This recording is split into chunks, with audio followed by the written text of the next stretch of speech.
Here's the tease. Like, subscribe, and follow This Is Truly News, because we can definitely promise you that we will not be funny and will be boring. Yes. Which is what people are looking for in life. Like, subscribe, follow This Is Truly News for snooze. This Snooze? is really snooze. This is true, really. No, snooze. not snooze. Snooze. Snooze, good. Sleepy Last time I had any snooze, I almost threw up. I was on a cruise. My grandpa? Yeah. He tried to give me some when I was little. My mom could fly. I didn't know that. She got there fast, did she? Oh, boy. This is True, Really News with Scott Combs and Tony Vercanis. All the news you're about to hear is true, Really? as far as you know. I was on a cruise with friends for vacation. I became friendly with a couple from the Midwest.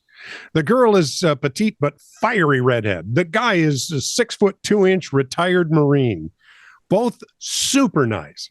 We round a corner one day and a guy runs into the ex-Marine. He drops his drink.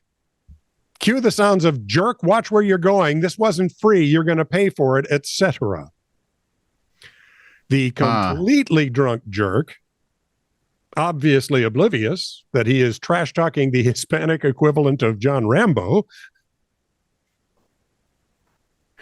stood there and the wife decked him. One punch. Then she got behind him, kicked him behind the knee, and put him into a chokehold. She then asked so nicely for the man to apologize to her husband. The guy's almost crying at this point, and the husband says something to the effect of, "Let him go, love. He ain't worth the effort." Turns out, wife, he's a cop and a Krav Maga instructor. Wow, this guy was over 2. The wife lets go. Drunkard scrambles up, calls us crazy, and leaves. We're crazy? Avoided us the rest of the trip. Which, see, happy ending. The plan is working perfectly. Never mess with a former Marine, ever. And if you think his wife is a pushover, she's married to a former Marine, you idiot. You don't understand. Alexander Tominski is a 31-year-old who lives in Philadelphia. Invited the public to assemble and watch him eat an entire rotisserie chicken for the 40th day in a row. What? The New York Times found it newsworthy. Dubbed Chicken Man, Tominski placed flyers around Philly to advertise his consumption of this 40th bird. Did he put fryers around Philly? Is that what you said? No, that would be the church. Oh, okay. Flyers. And talk to you. The church. And dozens of people showed up at a pier on the Delaware River to watch. "Eat that bird" was the chant. That's pretty original. And he did. Why? Because that's the question that's been burning. Right. Well, he told the New York Times, who found it newsworthy, that much of the world is in pain. So he needed to do something painful to himself that would make others smile. Tomsky said, after 40 days of cramping and bloating, "I'm looking forward to sushi dinner." You know, I think I just found the hook for us. Don't have the blowfish, dude. Oh, right? We're doing something painful. Yes. That makes us smile. Yes. So the world gets better. Sure, at least for us. And speaking of the Flathead Beacon police blotter. Were we?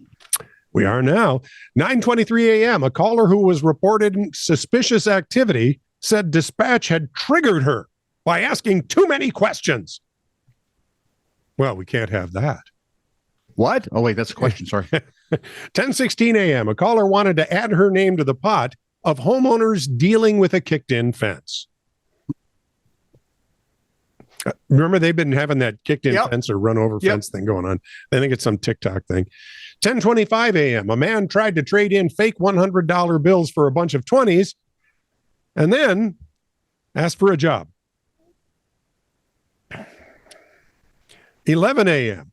A man walked out of a healthcare facility with EKG pads still attached to him, dragging some machines and a few doctors. 3:54 p.m. Someone in the rheumatology department accidentally dialed 911.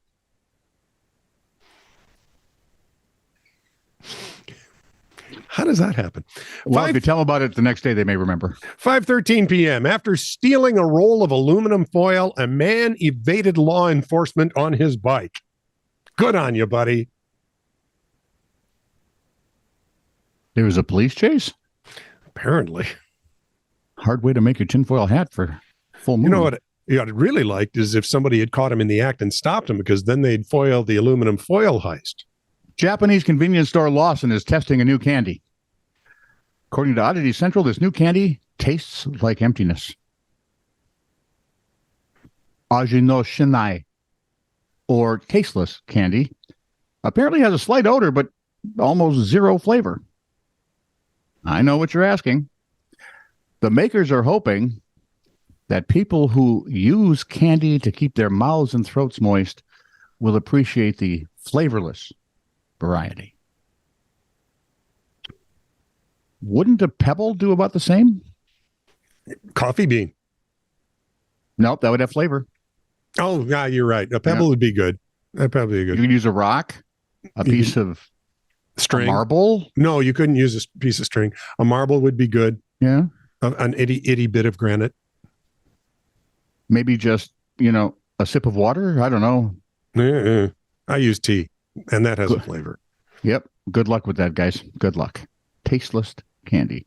I always wanted candy because it had the sugar in it, and I don't know, what was that other thing? Flavor. Yeah, well, as far as tasteless candy goes, mine it usually is involved with shapes. You're just disgusting. I cannot take you anywhere. Nope. I understand now why Anne makes you stay in the basement for this. This is true, really news. Send email to TITR@netradio.network.